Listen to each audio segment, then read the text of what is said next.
Well, there we go. It's Lander County Confidential time again. I'm your host, Mike Lynch Staunton, and thanks for coming back this week and listening to yet another insightful podcast about fishing in Lanark County or being in the outdoors in Lanark County, brought to you on Reno Viola's WRVO Internet Radio Network. Just trying some new things in the intro, and I'm going to see how that works out, but it makes it a bit easier to do things rather than having to do all the inputs yourself. So anyways, been out doing some fishing as well too, and got some things I'm working on, some projects I'm working on, so it'll be interesting to see what happens over the next couple of weeks. The winter was pretty much of a write-off for me. Health issues obviously was not something that everybody wants to hear about, but winter and arthritis just don't work, I guess, in this country. But so won't bore you with that one, but we'll go on with this week's episode. Is going to be called, it's called The Need for Speed. And what's that all about? Well, it's not about getting into methamphetamine and Breaking Bad or anything like that. But what it is we're going to talk about how to get the best performance out of your boat.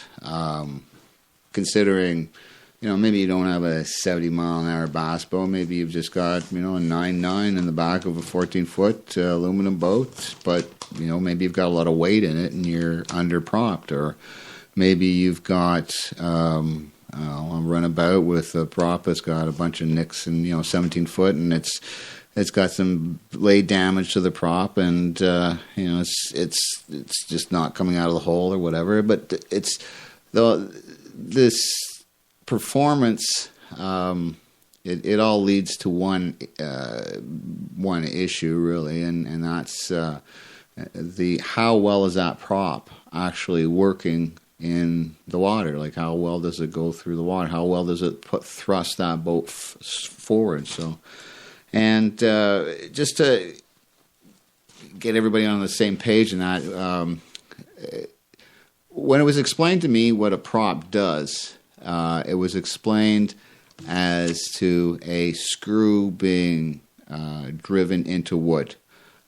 For every turn of that screwdriver, the pitch of that screw will force that screw into the wood, as long as it'll go in, but mind you.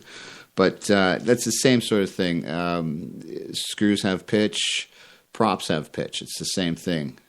Airplane props have pitch, and there's variable pitch and stuff like that. So, but the pitch of the prop and the RPM of the engine, the horsepower of the engine, and the weight of the motor and the weight of the boat and everything in the boat, that all leads to how well that prop's going to perform on the back of that boat, given all of those circumstances. So if we start from, say, a given point, and I'm just going to take let's put it this way. We'll take a 9.9 on the back of a 14-foot fisherman or a 14-foot boat, just for instance. I know just from working on them, that motor's RPM range is 5,000 to 6,000 RPM, operating range 5,000 to 6,000 RPM. It works much better at 6,000 RPM. Why? Because it's putting out more horsepower at 6,000 RPM. It's at the peak of its horsepower rating. Running it at 5,500 RPM, fine, but you're going to get more horsepower at 6,000 RPM. I don't care what anybody says. It's physics. So that engine is designed to run up to 6,000 RPM, and guaranteed if you look down on it on dynamometer or whatever, or what am I looking for? Anyway, so if you looked at the horsepower curve on that engine, you would see it would be probably the torque would be peaking at 55 and the horsepower would be peaking at 6,000. So if it's a heavy laden boat, maybe 5,800, but if it's a light boat, 6,000 RPM.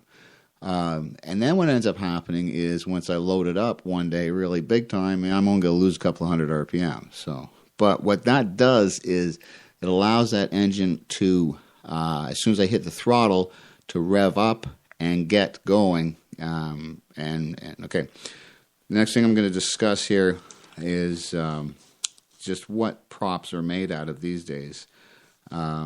They're, or actually no, we're gonna discuss right now. We're gonna discuss what happens. Yeah, that's what we're gonna get to. What happens when that prop turns through the water? It actually slips a bit, and then as it slips, it compresses the water behind the prop into a thrust cone, and then it not only tries to screw itself forward, but it actually pushes against that as well too. So if the prop's ears or blades are nicked and cut and damaged, well, then there's going to be a lot more air thrown back there. And if there's too much air, then there's nothing to compress against, and you're going to have lousy bite forward, and you're going to have lousy push in behind as well too. So a damaged prop is not going to lend itself to getting a boat up on plane. And I'm going to discuss that in part 2 when I talk about bass boats and stuff. Very important. But I'm just going to get into some of the parts of the prop. And one.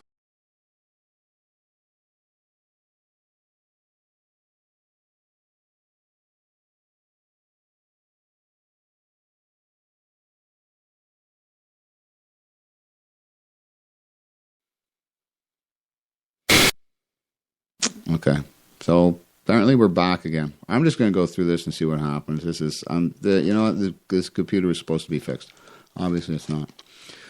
So, what happens? I'm going through the parts of a prop. Parts of the prop. You've got your blades, your hub, your inner hub, your spline, and then there's other terms that are used. The rake of the blade, which means how much of a twist that blade has. There's high rake blades and just normal rake. On any aluminum prop, it's just a normal rake because of aluminum. You can't put a lot of twist or cupping into it. So, and then I'll get into that in the pros and cons of aluminum versus stainless steel. But what happens is on stainless steel props, you can do a lot more on a stainless steel prop than you can do on an aluminum prop or even a composite prop. There's a leading edge and a trailing edge. There's cupping, and basically that's about all you really need to know. Those words there, and I'll get into each one afterwards. Cupping is the ability for that prop to lift the bow. Rake has got to do with the ability of that you to put more pitch to it. Leading edge is the edge that bites the water, and a trailing edge is where they put the cupping in. So let's go to the next part of this, which is what are props made out of. Generally, everybody knows aluminum props. They've seen stainless steel props, and now we have these composite props. And I'm going to go into it. Basically, a composite prop is good. A lot of flex to a composite prop. Aluminum prop is better than a composite, in my opinion. It just has less flex to it. And the best out of there is for performance. We're talking strictly performance here, because this is Need for Speed, so we're talking speed here. Is going to be your stainless steel prop. So. And not all stainless steel props are the same, and not all guys that repair stainless steel props are the same either as well too. So, some pros and cons of aluminum props. The price of aluminum props is a pro. The fact that it's softer than a stainless steel prop is actually, I put that pro and con, because it's a pro in the aspect that when I whack something, it's not as expensive and it's not going to do as much damage to my lower unit, my gears and my shafts, as a stainless steel prop will do at the same speed. But also, then the price to repair it is going to be less as well too. So that's another pro. But the con of that softness leads to the lack of performance.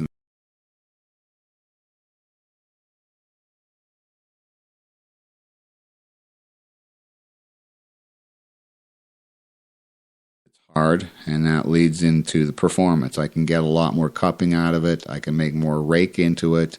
I can thin it out more. I can make that trailing edge thin so it cuts the water better. So I can get better, faster tip speed. If I can get faster tip speed, then I can surface that prop and I can get that prop to spin up faster. Some of the cons of it is because it's so hard that when it does impact, it's expensive and it damages everything. It damages prop shaft, gears, pinions, and even drive shafts. I've seen them break drive shafts. So, and in the fact that it is that hard, the repairs are expensive. You're up to $400, $500, $600 for a repair of a stainless prop, of a good stainless prop. So, and that in itself is, I'll get into that a bit as we go down here. Stainless steel props are not like I said earlier, not all stainless steel props are the same. Not all aluminum props are the same as well too. So, okay, composite. Well, composite, I don't have much to say about composite because composite to me is just a replacement prop to get me from point A to B. You can't do a lot in them just because of the way they're made. They shatter. They don't have a lot of strength to them, so they bend. So there's not a lot of performance to them. So in the pro category, it's price. It's cheaper. A lot of them are cheaper than aluminum, and I've seen these pieced together ones that were really cheap a few years back. That, you get what you pay for. So. The cons, they're soft and you get no performance out of them. So if you're looking for a lightweight prop, just to, say you banged yours up and you want a spare prop, a composite would be way to go if you're an aluminum prop right now. If you're a stainless prop, and you're on a bass boat, well, I think you'd have a hard time getting the thing up on plane at times too. So, in the repair categories, for a stainless steel prop, you can repair it. If it's a good shop, they will say it's twice and then we can't repair it anymore. If it's a shop that, just wants to make money, they'll repair it 3 times, 4 times, and they'll just they won't say much. But a good prop shop on a stainless steel prop will say, I'm not going to repair it a couple of times, put warranty on it because of just the nature of cutting that and put it back together. It's stress flaws and cracks and stuff like that. Aluminum props, generally, they can be done 3 times, and then afterwards, you just got to toss them. It's just not worth it at that point. And composite props, you can't really repair them at all. They shatter. So, let's get to the next part of the setup. And I'm dealing just with small boats here. I'm dealing with little boats.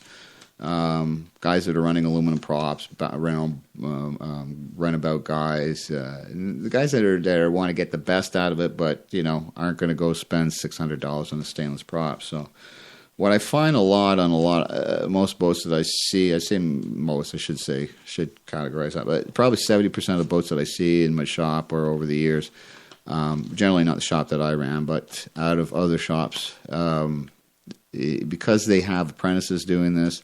Apprentices don't like to read at times, so they don't read the manual, the installation manual. And pretty much 70% of the boats that I've seen come through my shop, the cavitation plate the anti-ventilation plate. Okay, not the cavitation plate. There's no such thing as cavitation plate. The anti-ventilation plate. I make mistakes myself. The anti-ventilation plate should be level or a bit above the bottom of the boat. If the boat is flat, then it should be pretty much level. If it's got a bit of a modified V, it can go anywhere from 1 inch to a half an inch up above it. And as you modify that V, it can go higher and higher. On bass boats, it can go way higher just because of the boat. But on any guy's just general boat out there, just when you got on the trailer, and if you can trim it down, just trim the thing out a bit and see when you trim it out to the normal level or when it's dropped down, is that ventilation plate below the bottom of the boat? And if it is, it could come up. And if it does come up, then a couple things are going to happen. You're going to gain a couple hundred RPM, probably 100 RPM at least anyways. Usually one hole is 100 RPM. The steering's going to get a lot easier on it, and you're going to probably plane quicker and stuff. So, but what I find is a lot of shops, they just, the guy throws it on the back of the boat, and that's it. He doesn't do anything else about it. He doesn't bother checking it. They just bolt it on. I mean, the last place that I was doing installations, the guy that was in charge of the place came back and says, "You sure that's right?" And I said, "You've obviously never read the manual." "Well, no, but I've just gone from what I've seen." Okay, this guy had been in the industry for a few years now. But a lot of these guys sit behind desks, or they just don't read, or whatever. I don't know what it is, but they just don't know. I know the service manager at that last place, he knew nothing about marine. He was a service manager, so he shuffled paperwork, never went in the shop. Go figure. So, anyways, I'll tell you about that shop in part 2 or in the next portion of how to find good service. We're almost done here. So, but anyways, so what I like to do on the little boats is get them to max out an RPM with the majority of the load that the guy's going to carry. So, in my experience, my 14-foot fisherman example, I wanted to run that motor as close to 6,000 RPM with a full load as I possibly could. So that boat originally came with a 10-inch prop. I ended up going down an inch on it to a 9-inch prop, and it made a lot of difference as far as getting a boat up on plane and getting more horsepower out of it. So I find that a lot of boats are not. The prop is the gear. So they're not geared properly. A lot of them are over-propped. That means the engine never hits full RPM. And because it never hits full RPM, you don't get full horsepower out of the engine. You got 90 horsepower and you're running at 85 horsepower all the time. And your buddy goes by you and you wonder why.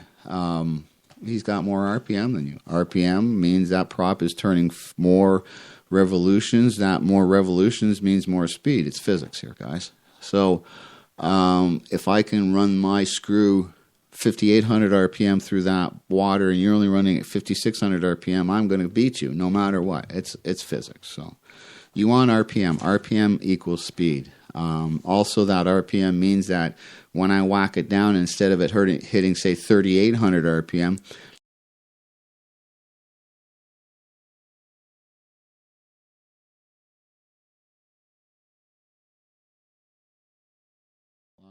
Lost it again. See, I keep losing it. It just comes back and goes. That's the third time. So this is a problem I'm having with this. It's supposed to be fixed computer. So anyways, I'm getting another one next week. So let's keep going here. So what did I do? I eventually, what I did is I made a big list for a lot of the boats that I set up so I could know this boat ran this prop, and this boat ran this prop, this boat ran this prop. And I just ended up having, a prop book type thing. I know that a lot of bass boats, if I start the prop shaft to run 2 inches between 1.5, 3/4 and 2 inches below the bottom of the boat, I'm pretty much in the ballpark of where I'm going to start that. So, but we'll get into that next week when I do the bass boat one. I don't want to get to it. One thing I will say is there are prop slip calculators. You can go online, just Google it. There's apps for it. I'm going to talk about this next time. I have an app for it on my phone. I got it through Bass Boat Central. Go to Bass Boat Central. There's a section on props, and there's a prop slip calculator. You do have to know your gear ratio, but if you can figure out your gear ratio, then you can figure out how much percentage of prop slip you have.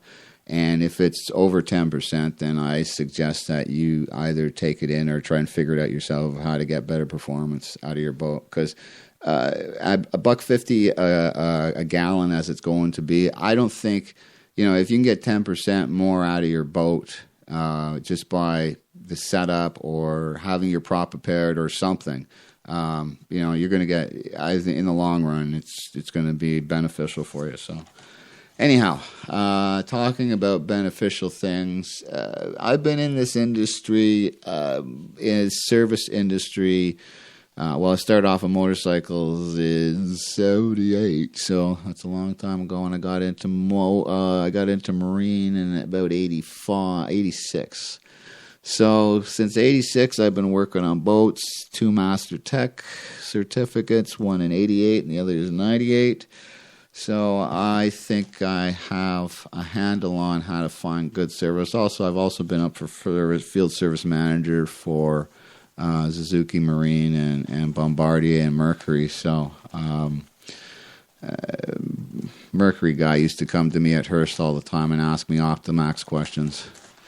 So that just goes to show if the service rep for the dealership, for the store or for the manufacturer was calling, the guy he was in competition with. Anyways, it was fine. Finding good service. How do you find good service? Well, in this day and age, as guys retire or get out of it, or they find there's no money in it, especially the marine portion of it, it's hard. It's really hard. If I had a boat out there these days, I'd be sort of worried as to finding good service. So what's my recommendation? I've got a few here. One of them is to look for an older shop. Look for a shop that's been around for a few years. Look for a guy in there who's got gray hair and he's been around. He knows what he's talking about. He's got his updates. He's got, say, a Master Tech. Master Tech would go big time. I tell you that right now, because when I got my Master Tech from OMC at the time, they send you a letter around. They say fewer than 10% of all the technicians in North America ever hit Master Tech. Well, at that point, there's something like 20,000 techs. So that's 2,000 of tech. And then there's probably me and maybe somebody else in our area. So, finding a good service department is hard. And when you do find one, take the mechanic to dinner a couple of times or bring them some freebies, Trust me, guys, it's really a thankless industry for the mechanics. It really is. We see, and here's the thing, we see the guys that need the service at the beginning and you're the best buddy, and then you know what, you don't see them for the rest of the year. So, or, when something happens. So, experience, updates, look for a Master Tech. Look at the shop. Is the shop a pigsty? Is it cramped? Can you move around? Has it got special tools? Do the guys know how to use the special tools? Do they use special tools?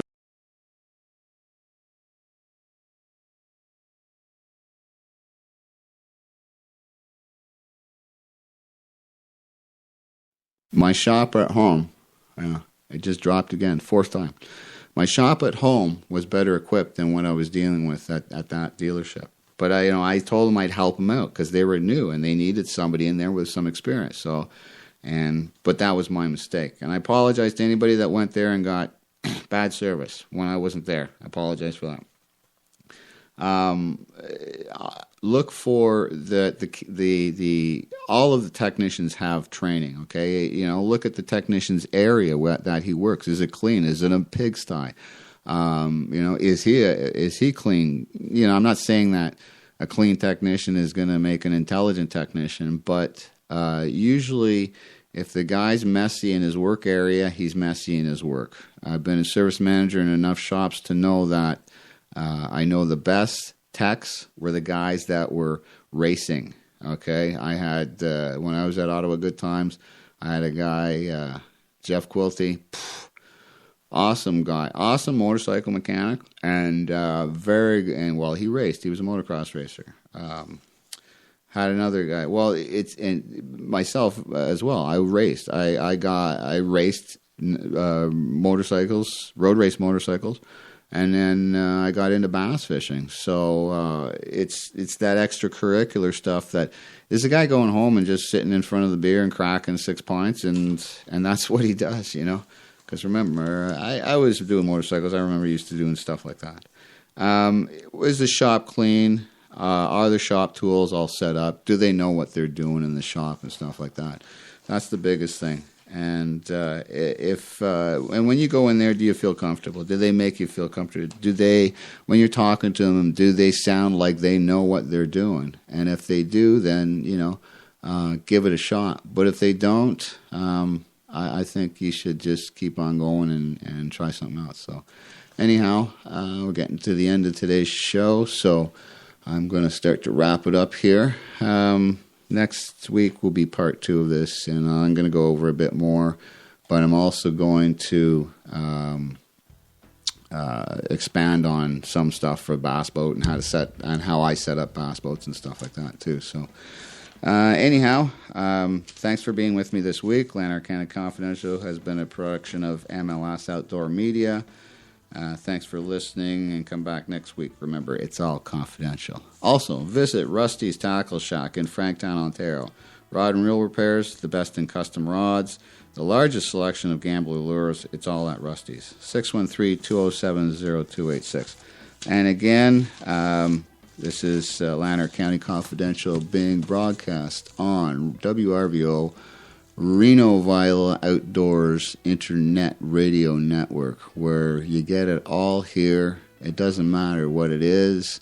If it's got to do with outdoors, it's here. You just have to listen every day, and I'm proud to be on it, proud to be a member of his family. And remember, come back next week, because at Lanark County Confidential, it's all confidential. Thanks a lot. Take care. See you next week. I'm your host, and I'm gone out of here.